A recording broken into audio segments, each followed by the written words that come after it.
क्या हाल है दोस्तों। कल्पना कीजिए कि आपको सजा के तौर पर एक ऐसी जगह भेजा जाए जहां सिर्फ बूढ़े लोग रहते हों। ऊपर से तो सब सामान्य लगता है, लेकिन रातों में अजीब घटनाएं होती हैं। एक ऐसी ही कहानी है मैक्स की, एक अनाथ लड़का जिसे कम्युनिटी सर्विस के लिए एक रिटायरमेंट होम भेजा जाता है। पर वो घर जैसा दिखता है वैसा बिल्कुल नहीं है। वहाँ की दीवारों के पीछे एक ऐसा भयानक राज छुपा है जो मैक्स की दुनिया को हमेशा के लिए बदल देगा। चलिए आज हम इसी रहस्यमयी और डरावनी दुनिया में चलते हैं। दोस्तों, हमारी कहानी एक बड़े तूफान के बीच शुरू होती है। टीवी पर मौसम की रिपोर्ट चल रही है जिसमें एक भयंकर तूफान फ्रैंकन स्टॉर्म के आने की चेतावनी दी जा रही है। इसी बीच हम एक खुशहाल परिवार को देखते हैं।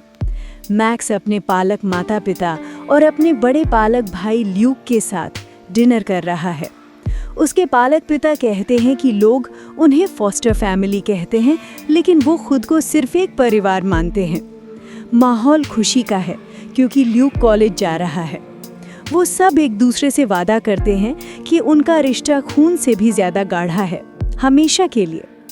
उसी रात जब सब सो जाते हैं, ल्यूक मैक्स के कमरे में आता है। मैक्स उदास है क्योंकि उसे लगता है कि उसका भाई उसे छोड़कर जा रहा है। ल्यूक उसे समझाता है कि वो बस 1 घंटे दूर रहेगा और छुट्टियों में हमेशा घर आएगा। वो मैक्स से वादा करता है कि 4 साल बाद जब वो वापस आएगा तो दोनों मिलकर अपना रास्ता बनाएंगे। वो फिर दोहराता है, हमारा बॉन्ड खून से भी गाढ़ा है। लेकिन दोस्तों, ये उनकी आखिरी मुलाकात थी। कुछ ही समय बाद मैक्स के पालक पिता उसे बुरी खबर सुनाते हैं। वो बताते हैं कि ल्यूक ने कॉलेज में परेशानियों की वजह से आत्महत्या कर ली है। ये सुनते ही मैक्स की दुनिया उजड़ जाती है। वो बुरी तरह रोने लगता है। अपने भाई को खोने का गम उसे अंदर तक तोड़ देता है। इस घटना के 10 साल बीत चुके हैं। मैक्स अब बड़ा हो गया है, लेकिन अपने भाई को खोने के दर्द से उभर नहीं पाया है। वो एक भित्ति के चित्र कलाकार बन गया है जो इमारतों पर स्प्रे पेंटिंग करता है। इसी वजह से उसे पुलिस पकड़ लेती है। उसके पालक पिता उसे छुड़ाने आते हैं और बताते हैं कि उन्होंने जज से बात करके एक सौदा किया है। मैक्स को जेल नहीं होगी, लेकिन उसे कम्युनिटी सर्विस करनी पड़ेगी। सज़ा के तौर पर उसे अगले 4 महीने ग्रीन मीडोज रिटायरमेंट होम में ऑन साइट सुपरवाइजर बनकर रहना होगा। मैक्स को ये सुनकर बहुत गुस्सा आता है। वो बूढ़े लोगों के साथ एक ओल्ड एज होम में नहीं रहना चाहता, लेकिन उसके पिता उसे समझाते हैं कि ये उसका आखिरी मौका है। अगर उसने नियम तोड़े तो वो सीधा जेल जाएगा। मजबूरी में मैक्स को ये बात माननी पड़ती है। बारिश और तूफान के बीच मैक्स ग्रीन मीडोज पहुंचता है। वो घर बाहर से देखने में ही काफी पुराना और अजीब लग रहा था। अंदर घर की मैनेजर लिज और लेस उसे मिलते हैं। वो उसे उसका काम समझाते हैं। दिन में 2 बार कचरा फेंकना, रोज कारपेट साफ करना और घर को हमेशा साफ सुथरा रखना। वो उसे एक चाबी देते हैं जो घर के लगभग हर दरवाजे को खोल सकती है। फिर वो उसे सबसे ज़रूरी नियम बताते हैं। पहला, किसी भी निवासी के कमरे में बिना नॉक किए और इमरजेंसी के बिना नहीं घुसना।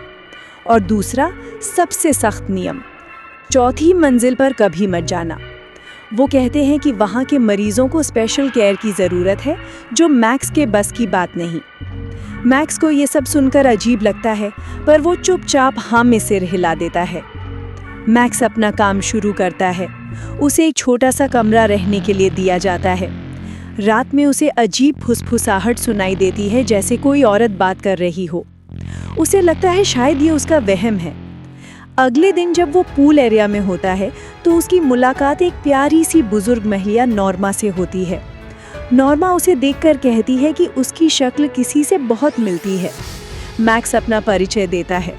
उसी वक्त पूल में एक और अजीब घटना होती है। एक महिला, मिसेस फिशर, जिनकी स्किन ट्रीटमेंट हुई थी, अचानक पूल में कूद जाती हैं और उनकी त्वचा से खून बहने लगता है। सब लोग घबरा जाते हैं और उन्हें पूल से बाहर निकाला जाता है। मैक्स ये सब देखकर हैरान रह जाता है। उसे ये जगह और भी अजीब लगने लगती है। उसे बस घर जाने का मन करता है, लेकिन वो मजबूर था। जैसे जैसे दिन बीतते हैं, ग्रीन मीडोज का असली चेहरा मैक्स के सामने आने लगता है। एक रात जब टीवी पर तूफान की खबर चल रही होती है, तो मैक्स के दरवाजे पर जोर जोर से कोई दस्तक देता है। वो दरवाज़ा खोलता है तो सामने 2 कर्मचारी खड़े होते हैं। वो घबराए हुए लगते हैं और मैक्स से मदद मांगते हैं। वो बताते हैं कि ईथन नाम के एक बुजुर्ग मरीज के साथ एक बुरा एक्सीडेंट हो गया है। जब मैक्स उनके साथ जाता है, एक सरप्राइज देते हैं। वो उसके लिए एक छोटी सी वेलकम पार्टी रखते हैं।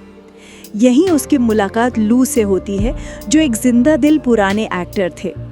वो मैक्स से माफ़ी मांगते हैं और उसका स्वागत करते हैं। पार्टी में मैक्स की मुलाकात एली नाम की एक फ्रेंच महिला और डॉक्टर डब्ल्यू सेबियन से होती है, जो वहाँ के ऑन स्टाफ डॉक्टर थे। डॉक्टर सेबियन मैक्स से बहुत भावुक होकर बात करते हैं और कहते हैं कि ये लोग बहुत अच्छे हैं और अपनी आखिरी उम्र में इन्हें सुकून मिलना चाहिए। इन लोगों से मिलकर मैक्स को थोड़ा अच्छा महसूस होता है। लेकिन दोस्तों, उस घर की रातें भयानक सपनों जैसी थीं। एक रात मैक्स को अपने कमरे में एक औरत की गहरी सांस लेने की आवाज़ सुनाई देती है। फिर एक डरावनी आवाज़ फुसफुसाती है, तुमने कल जो देखा वो अच्छा लगा तुम्हें? मैं तुम्हें अभी देखना चाहती हूँ। मैक्स डर के मारे जाग जाता है। उसे नींद नहीं आती। वो अपने कमरे से बाहर निकलता है तो उसे नॉर्मा मिलती है, जो भी जाग रही थी। नॉर्मा उसे अपने कमरे में ले जाती है और बातें करने लगती है। वो उसे अपनी दोस्त एस्थर की बनाई एक मूर्ति दिखाती है और अपने बेटे जेकब की बनाई एक पेंटिंग, जिसे जेकब ने गुस्से में फाड़ दिया था। नॉर्मा कहती है जो अधूरा रह गया वही जगाए रखता है। वो मैक्स से पूछती है कि उसे नींद क्यों नहीं आती, तो मैक्स भी कहता है कि उसकी भी कुछ ऐसी ही कहानी है। इस बातचीत से मैक्स और नॉर्मा के बीच एक गहरा रिश्ता बन जाता है। अगले दिन मैक्स लू को दूसरे निवासियों को एक्टिंग सिखाते हुए देखता है।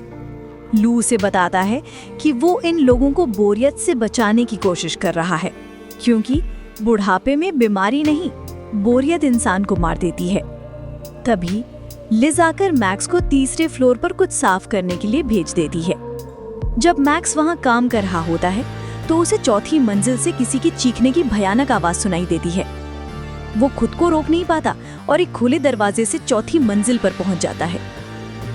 वहां का नजारा दिल दहला देने वाला था।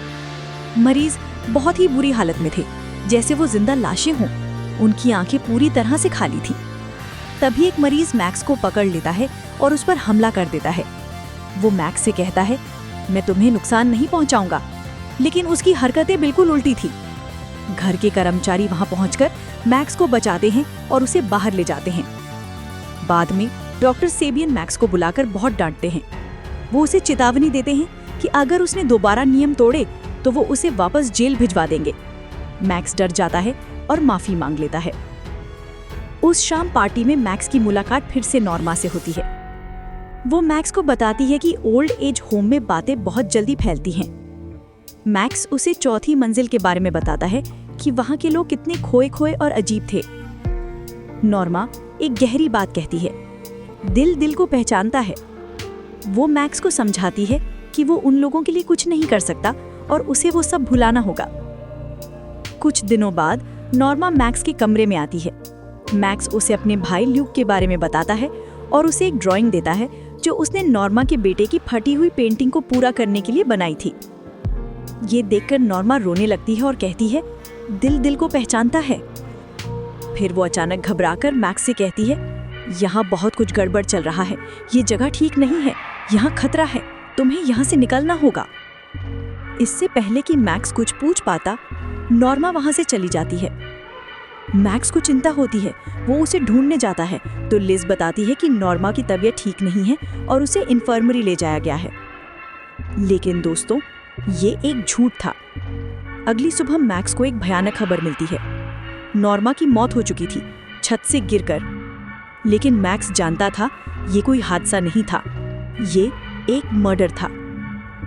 अपने दोस्त नॉर्मा की मौत से टूटा हुआ मैक्स कुछ दिनों के लिए अपने पालक माता पिता के घर वापस आता है। वो बहुत दुखी और परेशान था। वहां उसकी मुलाकात 2 नई छोटी फॉस्टर बच्चियों टेसा और जैकी से होती है। एक दिन जब मैक्स अपने पालक माँ से बात कर रहा होता है तो वो उसे सांत्वना देते हुए वही शब्द कहती है जो नॉर्मा ने कहे थे, दिल दिल को पहचानता है। मैक्स चौंक जाता है। वो पूछता है कि उन्होंने ये कहाँ से सुना, तो वो बहाना बना देती हैं। मैक्स का शक गहरा हो जाता है। बाद में वो दोनों छोटी बच्चियां मैक्स को एक सीक्रेट जगह के बारे में बताती हैं। वो उसे एक कमरे में ले जाती हैं जिसकी दीवार पर बिल्कुल वैसा ही निशान बना था जैसा मैक्स अपनी पेंटिंग्स में बनाता था। बच्चियां बताती हैं कि ये एक सीक्रेट जगह है। मैक्स उस दीवार को खिसकाता है तो अंदर एक छिपी हुई जगह मिलती है। ये उसके भाई ल्यूक का कमरा था जिसे सबसे छुपा कर रखा गया था। अंदर उसे एक बॉक्स मिलता है जिसमें पुरानी तस्वीरें थीं। तस्वीरों को देखकर मैक्स के पैरों तले जमीन खिसक जाती है। तस्वीरों में नौजवान ल्यूक ग्रीन मेडोज के उन्हीं लोगों के साथ था। एक तस्वीर में वो चौथी मंजिल के एक मरीज के साथ था जो अब बहुत बूढ़ा और बीमार लग रहा था। मैक्स को भयानक सच समझ आ जाता है। उसके भाई ने आत्महत्या नहीं की थी, वो जिंदा है और उसी रिटायरमेंट होम की चौथी मंजिल पर कैद है। और उसके अपने पालक माता पिता इस पूरे खेल में शामिल हैं। अब मैक्स का सिर्फ एक ही मकसद था, अपने भाई को बचाना। वो आधी रात को ग्रीन मेडोज वापस लौटता है, लेकिन जैसे ही वो अंदर पहुंचता है लाइटें जल जाती हैं। हॉल में पार्टी चल रही थी और घर के सभी निवासी और कर्मचारी उसका इंतजार कर रहे थे। लू, डॉक्टर सेबियन और उसके पालक माता पिता भी वहां थे। वो सब हंस रहे थे। लू बताता है कि ये सब एक नाटक था, सरकारी साजिश, उसकी पागलपन थी, नॉर्मा की मौत का खेल, ये सब उन्होंने मैक्स को डराने और उसका मनोरंजन करने के लिए रचा था।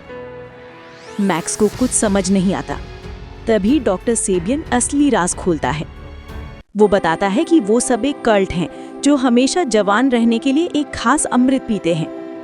वो अमृत है डिया का नेक्टर, जो इंसानी आंख के पीछे मौजूद एक तरल से बनता है, और ये नेक्टर उन्हें जवान बच्चों से मिलता है। वो बताते हैं कि मैक्स के पालक माता पिता सालों से उन्हें अनाथ बच्चे सप्लाई करते आ रहे हैं। उसकी माँ जो 109 साल की थी और लू जो 128 साल का था, सब इसी नेक्टर की वजह से जिंदा और जवान थे। उन्होंने मैक्स के साथ ये खेल इसलिए खेला क्योंकि वो अपने शिकार के साथ खेलना पसंद करते हैं। ये सुनकर मैक्स के पैरों तले जमीन खिसक जाती है। जिन लोगों पर उसने भरोसा किया वो राक्षस निकले। वो उसे पकड़कर चौथी मंजिल पर ले जाते हैं ताकि उसकी आंखों से भी नेक्टर निकाल सकें। वहां एक टूटी फूटी हालत में मैक्स को अपना भाई ल्यूक मिलता है। सालों के अत्याचार ने ल्यूक को लगभग बेजान कर दिया था। कल्ट के लोग मैक्स की आंख में सुई चुभोने की तैयारी करते हैं, लेकिन तभी ल्यूक अपनी बची कुची सारी ताकत इकट्ठा करता है। वो चौथी मंजिल के बाकी पीड़ितों और अपनी आंखों से बचा हुआ सारा निकालकर जबरदस्ती मैक्स को पिला देता है। उस नेक्टर को पीते ही मैक्स के अंदर एक तूफान सी शक्ति आ जाती है। वो अपनी जंजीरें तोड़ देता है। कल्ट के लोग घबरा जाते हैं। मैक्स गुस्से और ताकत से भर जाता है।